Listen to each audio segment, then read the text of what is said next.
그래서 도움을 드리게 됐죠. 이후 어머니께서는 병원 치료 과정을 따라 힘든 항암 치료를 다 받으셨지만 상태는 호전되지 않았습니다. 결국 간암 말기가 돼 치료를 포기하게 되셨죠. 그 사이 아내는 무사히 아들을 출산했어요. 세상 밖으로 나온 아들을 보자 만감이 교차했습니다.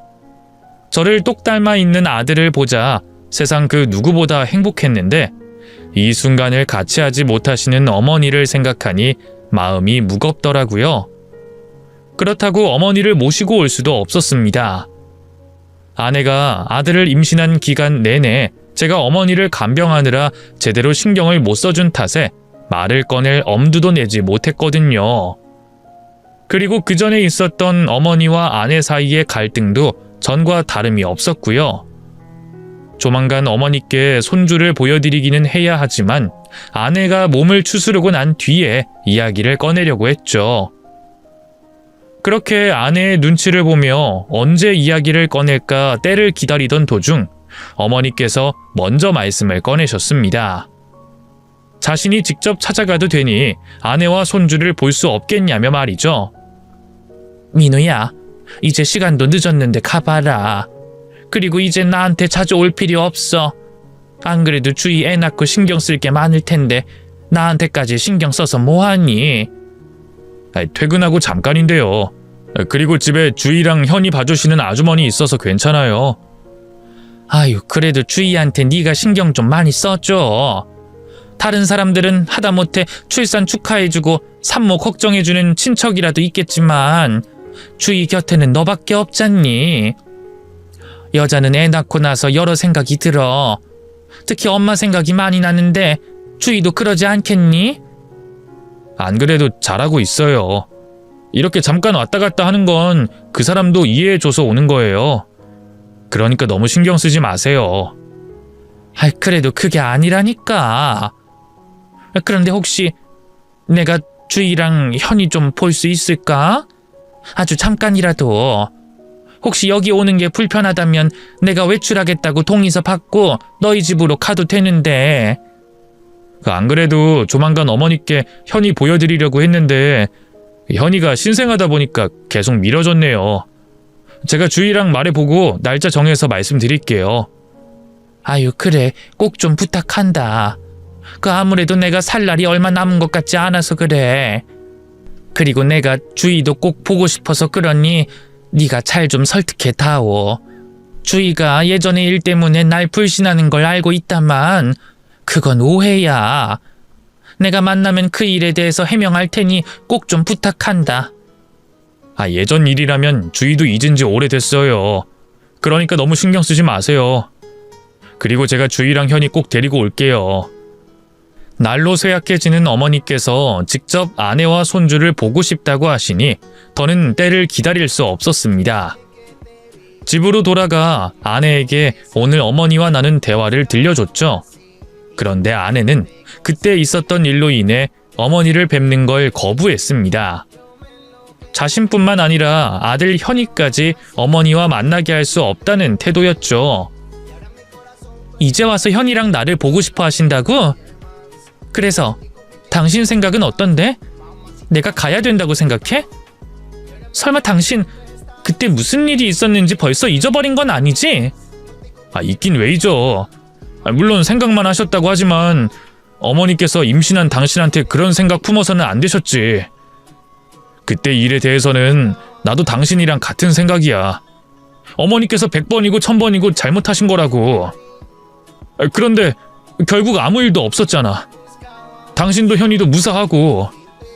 사람이 당장 죽게 된다는 말 듣게 되면 무슨 생각을 못하겠어. 그냥 생각만 해보신 거지. 미안하다고 사과도 하셨잖아. 그리고 어머니 살아계실 시간 얼마 남지도 않았어. 그런 상황에 뻔히 손주가 태어났다는 걸 아시는데 손주 얼굴 한번 못 보고 돌아가시면 편히 눈 감으실 수 있겠어? 당신 마음도 이해하는데 얼마 남지 않은 어머니 마음이라도 편하실 수 있게 해드리자. 싫어. 절대 안 돼. 내가 말했지? 그때 그 일에 대해서 알게 됐을 때 내 기분이 어땠는지. 내가 그때 받았던 기분 조금이라도 이해할 수 있게 그 당시 어머님처럼 말해볼까? 어머님이 현이를 보고 싶어 하신다고? 말도 안 되는 소리 하지 마. 애 병 걸려. 그렇게 보고 싶으면 하늘나라 가서 보라 해. 어때? 당신이 듣기엔? 화나지? 미치겠지? 내가 그랬어. 우리 현이 보고 어머니 목숨 살리겠다고 희생하는 소리처럼 들려서 미칠 것 같았다고. 아이, 당신 아무리 화가 난다 해도 할 말 못할 말이 있지. 지금 그게 무슨 말이야? 어머니께서 입 밖으로 그런 이야기 꺼낸 것도 아니잖아. 꺼내기 전에 내가 알아차려서 못하신 거지. 그러니까 그때 나랑 당신이 찾아가서 물어보니까 아무 말도 못하신 거잖아. 그런 분이 이제 돌아가실 때가 되니까 현이를 보고 싶다고? 손주 목숨 희생해서 이식수술 받으려고 생각까지 하셨던 분이? 난 절대 어머님 용서 못하고 우리 현이도 보여줄 수 없어. 아내는 그날 느꼈던 감정이 아직도 생생했던 건지 어머님이 현이와 자신을 보고 싶다는 말에 격하게 반응을 했습니다. 이성을 잃어버린 듯한 모습에 저도 덩달아 흥분을 해 아내와 크게 말다툼을 벌이게 됐죠. 아내와 다투고 난 뒤 씩씩거리면서도 한편으론 아내의 입장이 충분히 이해가 됐어요. 여타 다른 사람들과 달리 평생 고아로 살아와 가족에 대한 그리움이 컸던 아내에게 뱃속의 아들은 더욱더 특별했을 테니까요. 어머님께 절대로 아이를 보여주지 않겠다고 하는 강경한 아내의 모습에 더 말을 꺼내봤자 다툼만 날 뿐이지 좋은 해결책이 나올 것 같진 않았습니다. 그렇다고 어머니께 손주를 안 보여드릴 수도 없는 상황이니 아내 몰래 현이를 데려가 보여드리자고 계획을 했죠. 이후 아내에게서 현이를 몰래 떼어놓을 방법을 강구하던 중 아내가 먼저 현이를 어머님께 보여드리라고 하는 겁니다. 어머님 외출하시려면 미리 병동에 동의 구해야 되는 거지? 토요일에 나 없을 거야. 그때 어머님 모시고 와. 당신이 현이 데리고 병원 가도 되는데 그렇게 할 거면 여기 내가 신생아 외출 시 조심해야 하는 것들 적어놨으니까 확인해보고 병원에서 보게 된다면 최대한 어머님만 있는 공간에서 만나. 병원 내에 어떤 환자들이 있을지 모르니까. 그러면 당신 어머니가 현이 보는 거 허락하는 거야? 허락하고 말고가 어딨겠어. 어머님 손주이기도 한데. 그땐 순간 나도 예전 일이 떠올라서 너무 흥분한 것 같아. 그래서 말실수도 하게 됐고. 당신이 어머님께 내가 한 말 전달하진 않았겠지만 만약에 했다면 죄송하다고, 진심은 아니었다고 전해줘. 당신한테도 미안하고. 어머니 아직 아무것도 모르시고 계셔. 현이랑 당신 만날 날만 기다리고 계시지. 정말 고마워. 내가 좀 더 당신한테 부드럽게 말을 했어야 했는데. 그런데 당신은 안 뵙게? 난 아직 개인적으로 그때 어머님께서 하신 생각이 용서가 안 돼. 이전에 어머님 댁에서 같이 생활하면서 받았던 마음의 상처도 아직 남아있고. 현이 만나는 것만 하자. 내가 할 수 있는 건 거기까지야. 알았어. 내가 강요할 수 있나? 당신이 그렇다는데. 먼저 말 꺼내주고 현이 어머니랑 만날 수 있게 해줘서 고마워.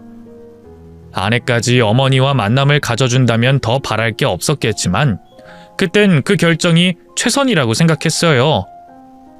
아내 눈치 볼 필요 없이 어머니를 집으로 모시고 와서 현이와 마음껏 시간을 보낼 수 있게 할 수 있었으니까요. 전 그 기쁜 소식을 어머니께 바로 알렸습니다. 물론 아내가 자리를 피한다는 건 숨겨야 했지만요. 그 주 토요일 저는 어머니를 병원에서 집으로 모시고 오게 됐고 그토록 기다리던 손주와의 만남을 가질 수 있게 해드렸습니다.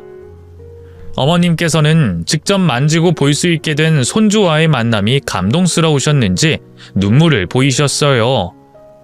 지금까지 그 힘들다는 항암 치료를 하시면서도 단 한 번도 눈물을 흘리신 적 없었던 분이었는데 말이죠. 손주의 눈 깜빡임 하나에도 큰 미소를 보이셨던 어머님께서는 한동안 현이에게 눈을 떼지 못하셨습니다. 그러다 아내를 찾기 시작하셨죠. 그런데 잠깐 나갔다던 주희는? 시간이 꽤나 흘렀는데 주희가 왜 안 오니? 혹시 무슨 일 있는 거 아니야? 방금 전에 연락 왔는데 예전에 보육원에서부터 알고 지내던 언니가 사고를 당했다고 해서요. 그쪽으로 급히 가봐야 할 것 같다고 연락이 왔었어요. 그 언니분은 아직 미혼이라 가족이 없어서요. 주희가 대신 보호자를 해야 돼서 주희는 제가 따로 병원에 데리고 갈게요. 아유, 그래? 사정이 그렇다면 어쩔 수가 없지. 너무 신경 쓰지 말라고 해라. 주희가 건강하다는 걸 알았고 우리 현이 이렇게 봤으면 난 된 거니까. 다행히 어머니께서는 집으로 돌아오지 않는 아내를 더 이상 찾지 않으셨습니다. 하지만 현이를 보시면서도 때때로 표정이 어두워지시는 걸 보며 아내에게 무거운 마음을 가지고 있다는 걸 알 수가 있었죠. 그런 어머니의 표정을 보며 아들로서 저 역시 마음이 무거웠지만 너무 마음에 두지 않기로 했습니다. 다음번에는 어머니와 아내가 만날 수 있을 거라고 생각을 했거든요. 무엇이든 한 걸음씩 움직이며 전진을 하는 거니까 앞으로 나아질 상황을 기대하고 있었죠. 그런데 그 상황이 너무 늦었던 것 같습니다. 어머니께서 마치 현이와 아내를 보려고 버티고 계셨던 것처럼 현이를 만나고 얼마 되지 않아 세상을 떠나시게 됐거든요. 어머니 상태가 나아지지 않고 호스피스 병원으로 옮겨질 때부터 마음의 준비를 하고 있었던 저였지만 어머니의 죽음을 받아들이는 건 아무리 준비를 해도 받아들이기 힘든 현실이었습니다. 어머니와 처음 만났을 때부터 숨이 닿으실 때까지 저에게 무한한 사랑을 주셨던 분이었기 때문에 어머니의 빈자리를 인정하기가 쉽지 않았어요. 장례를 치르는 내내 정신을 차릴 수가 없었죠. 정신을 차리지 못한 저 때문에 엉망이 될 수 있었던 어머니의 장례식이 문제없이 끝마칠 수 있었던 건 아내 덕분이었습니다. 끝내 어머니와의 갈등을 풀지 못한 아내도 마음이 무거울 수밖에 없었을 테니 정신을 차리지 못하는 저를 대신해 어머니 마지막 가시는 길을 정성껏 모셨죠. 그렇게 어머니의 장례식을 마치고 유품을 정리할 때였어요. 저 혼자 안방에서 어머니를 떠올리며 천천히 정리 중에 있었는데 어머니께서 작성하신 유서를 발견하게 됐습니다. 처음 알게 된 유서의 존재로 인해 당황했던 것도 잠시 안쪽을 열어 유서의 내용을 확인하게 됐죠. 그런데 유서 내용을 읽어내려가면서 충격적인 사실을 알게 됐습니다. 그래서 다급히 다른 방에서 어머니 유품을 정리하고 있던 아내를 부르게 됐죠. 제 다급한 부름에 저에게 무슨 일이라도 생겼나 싶어 안방으로 뛰어들어온 아내에게 전 어머니의 유서를 보여주게 됐습니다. 방으로 들어오자마자 웬 종이를 들이미는 저를 보며 어리둥절하던 아내는 이내 어머니의 유서를 들고 읽어내려가기 시작했죠. 그리고 얼마 되지 않아 아내는 피눈물을 흘리며 오열하게 됐습니다. 아내가 가슴으로 끌어안고 있던 그 어머니의 유서에는 아내가 어머니의 친딸이라고 적혀져 있었어요. 어머니와 아내가 DNA 결과상 친모녀 사이가 맞다는 증거와 함께 말이죠. 어머니께서 남기신 유서에는 제가 모르고 있었던 어머니의 과거가 적혀져 있었습니다. 어머니께서는 아버지와 결혼을 하시기 전 어린 나이에 일찍이 결혼을 하셨다고 하네요. 그런데 중매로 전 남편분을 만나 하게 된 결혼 생활이 쉽지 않았던 것 같습니다. 이유도 없이 시댁에서 어머니를 싫어하셨다고 하네요. 그뿐만 아니라 결혼한 지 얼마 되지 않았던 어머니를 집안에서 내쫓으려 호시탐탐 기회만 노렸다고 표현하셨죠.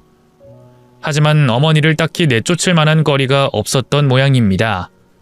그래서 시댁의 미움을 받으며 지내셨다고 해요. 그러다 전 남편분의 아이를 가지게 됐는데 그 아이가 딸이었다고 하셨죠. 당연히 어머니는 자신의 자식이 아들이건 딸이건 상관없었지만 당시 어머니의 시부모님은 아들을 가지지 못한 걸로 굉장히 어머님을 나무라셨다고 했었죠. 안 그래도 항상 자신을 집안에서 내쫓으려고 하던 시부모님이 아이 성별을 가지고 더 심하게 괴롭히자 어머니께서는 그 상황을 견디시기 힘들었나 봅니다. 예정돼 있던 출산일을 한 달 반가량이나 앞두고 조산기가 있어 당시 시부모님과 함께 병원으로 가게 됐다고 했어요. 산모의 안정을 위해 자연분만이 아닌 제왕절개 수술을 해야 한다고 병원 측에서 말을 했었고, 병원에 도착하게 된 지 얼마 되지 않아 곧바로 수술을 하게 됐다고 하셨죠. 수술을 받고 난 뒤 병실에서 깨어난 어머니는 자신이 낳은 아이가 무사하냐며 시부모님께 물어봤지만 충격적인 이야기를 듣게 됐다고 하셨습니다. 아이가 사산했다는 말이었죠. 제왕절개에서 보니 아이가 탯줄에 목이 감겨 죽어 있었다는 말을 들었다고 했어요. 세상 빛을 보지 못하고 허망하게 떠난 아이의 죽음이 어머니 탓으로 느껴졌다고 합니다. 그렇게 큰 슬픔에 빠져 있는 어머니에게 위로는 못할 망정, 당시 시부모님은 어머니에게 아이의 죽음을 탓하며 손가락질을 했다고 합니다. 그러면서 손녀의 죽음에 대한 책임을 물라며 이혼을 요구했다고 했죠. 어머니께서는 자신을 쫓아내기 위해 시댁에서 아이의 죽음을 이용한다는 걸 알고 있었지만 죄책감으로 인해 아무런 대응을 하지 않고 순순히 시댁이 원하는 이혼을 해주셨다고 하셨죠. 이후 어머니께서는 홀로 지내오시다 어머니의 과거를 이해해 주시는 아버지를 만나 결혼을 하셨던 거였어요. 그렇게 어머니는 죽은 딸을 가슴에 묻고 과거를 잊은 채 새로운 인생을 사시게 됐죠. 저의 어머니로서 말이죠. 이후 있었던 내용들은 여러분도 아실 겁니다. 제가 아내와 결혼을 하게 되고 어머니 댁에서 지내며 아내와 어머니가 갈등하게 된 것까지 말이죠. 그때까지만 해도 어머니는 아내가 자신의 딸일 거라곤 생각하지 못하셨다고 합니다. 너무나도 당연한 말이겠죠. 태어나자마자 얼굴 한번 본 적 없이 떨어지게 됐으니까요. 거기다 딸이 살아있을 거라곤 생각도 못 하셨을 거고요. 어머니께서 제 아내가 자신의 딸일 수도 있다는 의심을 하시게 된 건 제가 아내를 데리고 분가를 하게 됐을 때라고 하셨죠. 저희가 이사를 가며 몇 가지 놓고 간 물건들이 있었는데 그중 하나가 아내가 보육원을 나오며 복사해둔 개인 신상카드였습니다. 일종의 생활기록부 같은 거죠. 그런데 그곳에 아내가 병원에서 곧바로 보육원으로 들어왔다는 사실이 적혀져 있었다고 합니다. 거기까지는 크게 놀랄 일이 아니었는데 그 서류에 있는 한 단어가 어머니 눈에 띄며 크게 놀라셨다고 하셨어요. 어머니께서 딸을 낳기 위해 시부모님과 찾아갔던 그 병원이었으니까요. 세월이 많이 흘렀다고 하나 절대 잊을 수 없는 이름이라고 하셨습니다. 그 순간 아내가 신생아인 상태로 보육원에 들어온 날짜를 확인하셨다고 해요. 어머니께서 딸을 출산하고 잃게 되셨던 날과는 달랐지만 며칠 차이가 나지 않았다고 합니다. 거기다 그 서류들 사이에 아내의 어렸을 적 사진이 있었는데 그 모습이 어머니의 어렸을 때 모습과 무척이나 닮아 있었다고 말씀하셨죠. 그때 어머니께서는 혹시나 하는 생각을 하셨다고 해요. 그 혹시나 하는 생각이 며칠이 지나서도 머릿속에서 잊혀지지 않았다고 합니다. 그래서 결국 행동으로 옮기셨다고 하네요. 우선 그 당시 어머님께서 출산을 하셨고 제 아내가 보육원으로 옮겨지기 전에 있었다고 하는 그 병원으로 향하게 됐죠. 그런데 세월이 많이 흘러 이미 병원은 폐업을 한 상태였고 당시 산부인과 원장 선생님도 사망을 한 상황이라 그쪽으로는 더 이상 알아낼 수 있는 게 없었다고 하셨습니다. 그래서 찾게 된 사람이 과거의 시부모님이었다고 했어요. 딸의 죽음을 알려줬던 그 당시 시부모님이라면 사실을 알고 있을 거라는 생각에 말이죠. 다행히 시어머니 되는 분이 아직 살아있었다고 합니다. 그분께 30여 년 전 사실에 대해 솔직하게 말해달라며 물어보셨다고 하셨죠. 그리고 충격적인 사실을 듣게 되셨다고 하셨어요. 당시 어머니의 딸이 사산되지 않았던 거였죠. 그 모든 게 당시 시부모님이 어머니를 집안에서 쫓아내기 위해 또 의사는 아이를 보육원에 보내 금전적인 이득을 취하기 위해 행동했던 짓이었습니다. 어머니께서는 그 사실을 너무 늦게 알게 되신 거였고요. 30여 년이 지나 뒤늦은 사과를 하는 시어머니를 보며 어머니는 화도 나지 않았다고 적어 놓으셨어요. 그때 그 순간이 믿어지지 않았다고 하셨죠. 혹시나 설마 하면서 계속 뒤를 쫓아오긴 했지만 절대 며느리가 자신의 딸일 일이 없을 거라고 생각하셨답니다. 아니, 그래선 안 된다고 생각하셨다고 해요. 어머니께서 아내를 자신의 딸임을 몰라보고 심한 말까지 한 적이 있었으니까요. 그런데 결국 어머니와 아내가 모녀 사이임이 확실시 돼가고 있었죠. 모든 사실을 알게 되신 어머니는 최종적으로 유전자 검사를 받겠다고 생각하셨다고 합니다. 그래서 저와 아내 몰래 친자 검사에 필요한 DNA 샘플들을 모으셨고 검사를 받았다고 하네요. 그 결과 두 사람 사이가 모녀 사이임을 확인받게 됐고요. 어머니께서는 그 결과지를 받고서 마냥 좋아하실 수 없었다고 하셨습니다. 이제까지 자신의 딸인 줄도 모르고 했었던 말들과 행동, 또 자신 때문에 고아로서 힘들게 자라왔다는 걸 아셨으니까요. 그래서 자신만 아는 비밀로 하시겠다고 결심을 하셨다고 하셨죠. 앞으로 며느리로서 자신의 딸로서 잘해주겠다고 생각하시면서 말이에요. 그런데 친자 검사를 알아보기 위해 병원 여기저기를 다니시던 어머니께서 자신이 암이라는 걸 알게 되셨다고 합니다. 자신이 곧 죽을 수도 있다는 사실에 어머니께서는 생각을 바꾸시곤 저와 아내를 불러 과거에 무슨 일이 있었는지, 제 아내와 자신이 어떤 관계인지 밝히시려고 했었죠. 그런데 아내가 먼저 어머니의 암 진단 결과를 확인하게 됐고 과거 아내의 혈액 검사를 받고 난 결과지까지 보게 되며 어머니의 계획이 꼬이게 된 겁니다. 물론 그때라도 아내를 진정시키고 모든 사실을 말할 수 있었으나 어머니께서는 자신을 오해하는 아내의 모습에 충격을 받으시고 반성을 하시게 됐다고 합니다. 아무것도 아닐 수 있는 결과지를 아내가 보고 분명 시어머니께서 자신의 간을 떼어달라고 할 거라는 그 확신이 어머니를 반성하게 만들었다고 했죠.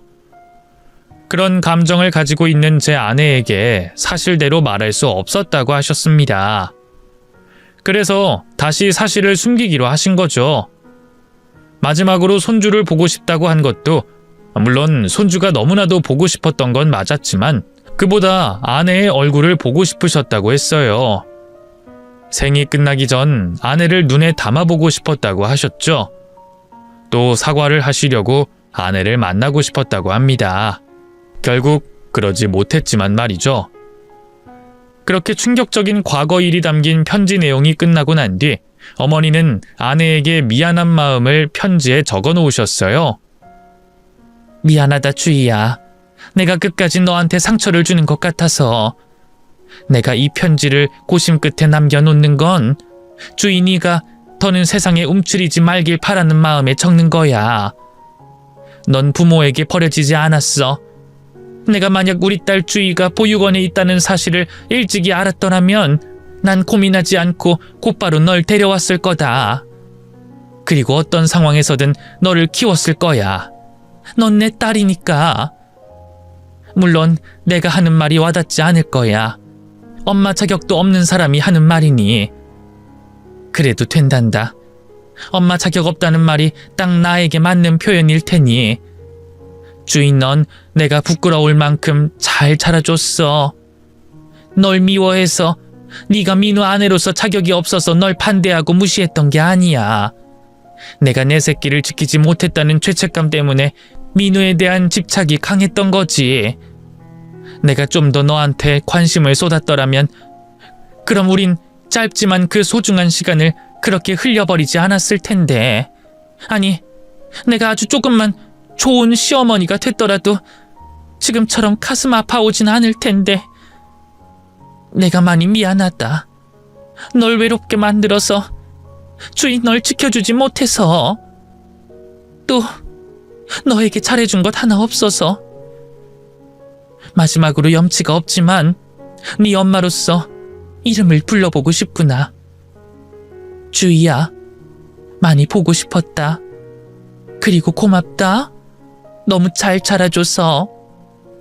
네가 내 뱃속에 와줬을 때부터 널 사랑했어. 그리고 죽어서도 널 사랑하마. 너무 못난 엄마를 용서하지 마렴. 여보, 어떡해?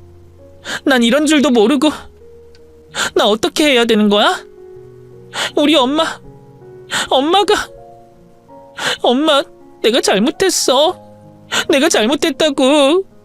엄마 이렇게 가면 안 돼. 내가 엄마한테 너무 잘못한 일이 많잖아. 그런데 이렇게 가버리면 어떡해?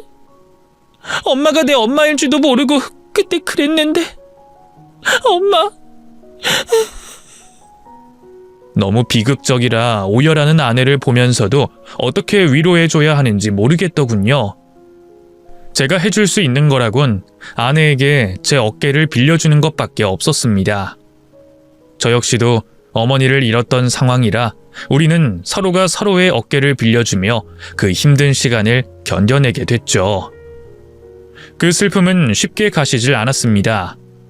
충격적인 사실을 뒤늦게 알게 된 아내에게는 더욱더 오래 갔었죠. 그래도 다행히 아주 천천히 각자의 자리로 돌아가고 있었어요. 저희에게는 저희 보살핌이 필요한 현이가 있었으니까요. 지금도 어머니에 대한 이야기는 저희 두 사람에게 마음 아픈 이야기이긴 하지만 지금은 자주 어머니를 회상하곤 합니다. 특히 아내가 제 어린 시절 어머니와 지냈던 이야기를 많이 좋아해요. 그 이야기를 들으면서 어머니를 상상하고 추억할 수 있다면서 말이죠. 그리고 어머니께 했던 자신의 행동을 후회하지만 그 잠깐 지냈던 어머니와의 추억을 소중하게 간직하고 있습니다. 전 그 시간을 떠올리면 아내가 가슴 아파할 거라고 생각했는데 아내는 그게 하늘이 주신 선물이라며 그 잠깐 동안 친모인 어머니와 지낼 수 있었던 걸 감사하게 생각하려고 하더군요. 그리고 나중에 뵙게 될 어머니에게 부끄럽지 않은 사람이 되겠다고 아들 현이를 키우는 일에도 또 저의 내조에도 열심히 하고 있습니다. 물론 아내로서뿐만이 아니라 정주희 자신으로서도 열심히 살아가고 있고요. 저희에게 있었던 일을 떠올리면 몇 번이고 시간을 되돌리고 싶은 생각이 듭니다. 저에게나 아내에게나 또 어머니에게나 후회가 되는 일이니까요. 이번 일로 인해 저와 아내가 주위 사람들에게 하는 말이 있어요. 가족들 간의 갈등은 무슨 일이 있어도 풀어라. 자신이 낮출 수 있는 만큼 낮추라고 말을 하곤 합니다. 시간을 돌려서 보면 그 다툼들이 정말 다 부질없는 짓이거든요.